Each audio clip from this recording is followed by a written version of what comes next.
Hi and welcome to the Resources Roadhouse. I'm Wally Graham and I'm in Sydney at the 2025 RIU Resources Roundup, catching up with Dr. Mike Jones of Impact Minerals. Mike, it's always a pleasure. Wally, great to be here again and good to see you. All right, mate. Now, so your Lake Hope project,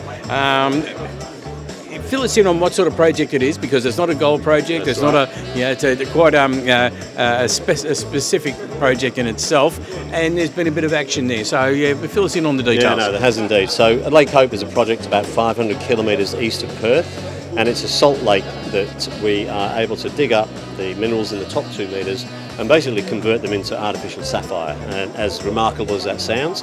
And artificial sapphire is used in a wide variety of things, but in particular in LEDs, light emitting diodes. So like every light in this room has got a bit of sapphire in it.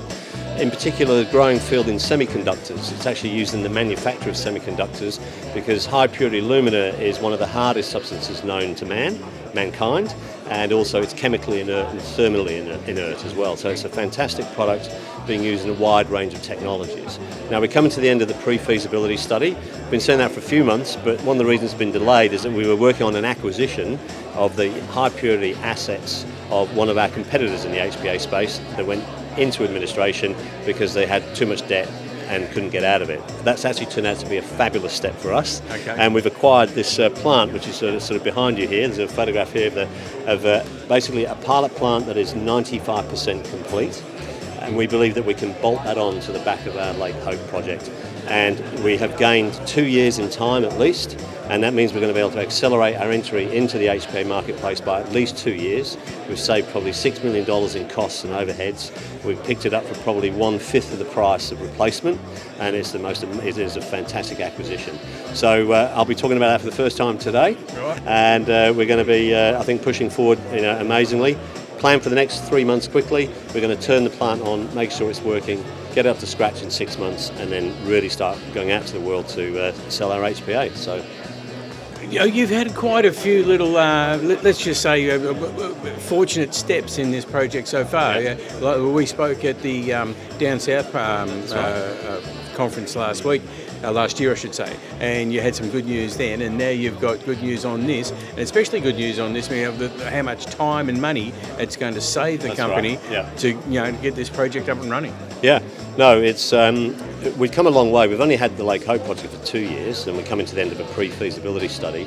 And the other thing that I should always point out is that in this space, the cost of a pre-feasibility study and even definitive feasibility study to complete everything we want to do before we get into production is like less than $10 million.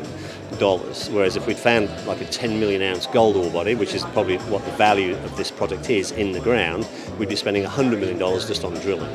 So when you get a head around these numbers, like this is an extraordinary project, and it's got an extraordinary future, and this bolt-on acquisition we've just done is going to be a key part of that.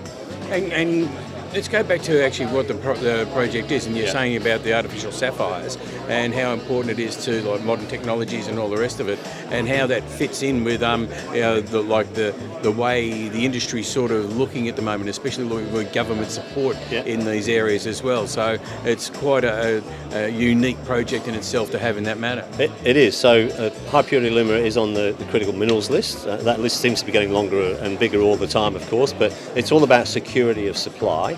And getting our hands on this stuff. And so whilst China is a producer of HPA, it doesn't actually export very much of it. It actually imports a lot of HPA. But the beauty of this technology that we've picked up is that also we believe that it's modular, which means that we can build numerous small plants progressively almost anywhere in the world at a much lower cost than scaling up to something that costs hundreds of millions of dollars, which most billion-dollar NPV projects have. So it's an utterly unique situation. All right. Well, you're a unique man in yourself, Dr. Mike. So it's always good to catch up and to actually see that the success you're having with this particular project. I'm very pleased for Impact and for you as well. Thanks very much, Wally. It's been a long, hard road to get here, and hopefully we'll keep going from here. No worries.